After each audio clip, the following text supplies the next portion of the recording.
قبرستان سے گزرگاہ بنانا جائز ہے جبکہ راستہ دینا بھی صدقہ جائز.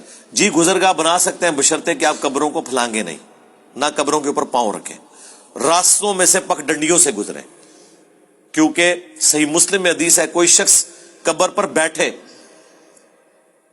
یہ اس سے بہتر ہے کہ وہ شخص آگ کے انگاروں پر بیٹھے اور اس کا جسم کھال اور کپڑے جل جائیں, وہ کم عذاب ہے. اس سے بڑا عذاب اس شخص کے لیے جو کسی مسلمان کی قبر کے اوپر پاؤں رکھتا ہے یا بیٹھتا ہے.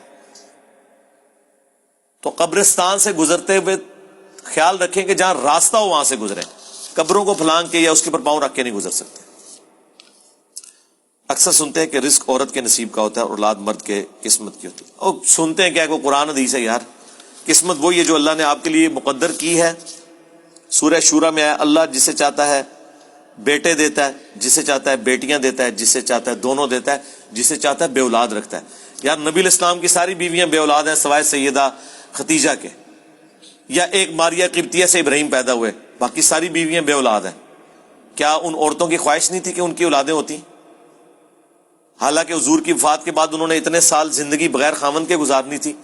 آپ ذرا حضرت عائشہ کی زندگی کو امیجن کریں, اکیلی عورت 47 سال تک ایک حجرے میں رہی ہے, کتنی مشکل زندگی تھی ان کی. اگر یہ ٹائٹل ملا ہے نا کہ امت کی ماں ہے تو قربانی بھی دیکھیں پھر کس لیول کی ہے.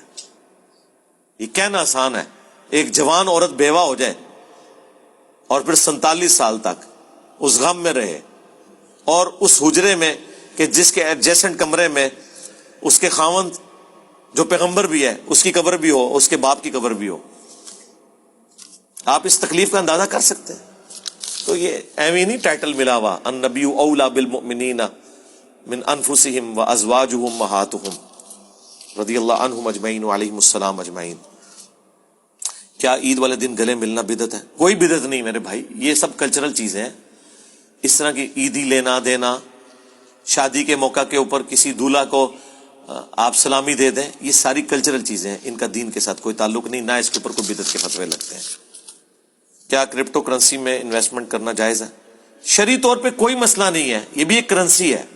آج کل کرنسی اسی پہ شفٹ ہو رہی ہے. مسئلہ اس کے پیچھے یہ ہے جو گورنمنٹ کی طرف سے ابھی پابندی ہے اور گورنمنٹ اسے رجسٹر نہیں کر رہی, اس کے پیچھے کوئی گارنٹی نہیں کھڑی ہوئی. پاکستان سے باہر اگر آپ کر رہے ہیں تو ضرور کریں, کس نے منع کیا آپ کو؟ کرنسی ہے. ڈالر میں لوگوں نے انویسٹمنٹ نہیں کی ہوئی ہے. 8 سے چند مہینے پہلے ڈالر جو ہے وہ 160-170 روپے کا تھا. اچھا یہ بھی پبلک میں مشہور ہے کہ جی بغیر محنت کے جو کمائی ہو حرام ہے. یہ آپ کو کس نے بتا دیا ہے؟ میری شادی کے وقت میرا خیال ہے بمشکل 10-15 ہزار پہ تولہ سونا تھا, آج 1,30,40 پہ پہنچا ہوا ہے. گھر بیٹھے ہوئے سونے کی اتنی قیمت چڑھ گئی تو میں کہوں گا وہ حرام ہو گیا؟ نہیں. یہ پتہ پلاٹ آپ نے خریدا 10 لاکھ کا, پراپرٹی کی قیمت چڑھ گئی وہ 1 کروڑ کا ہو گیا, تو وہ بغیر محنت کے ہی ہوا ہے نا, حرام ہو جائے گا؟ یہ پتہ نہیں کنے ایویں عجیب و غریب بات ہے.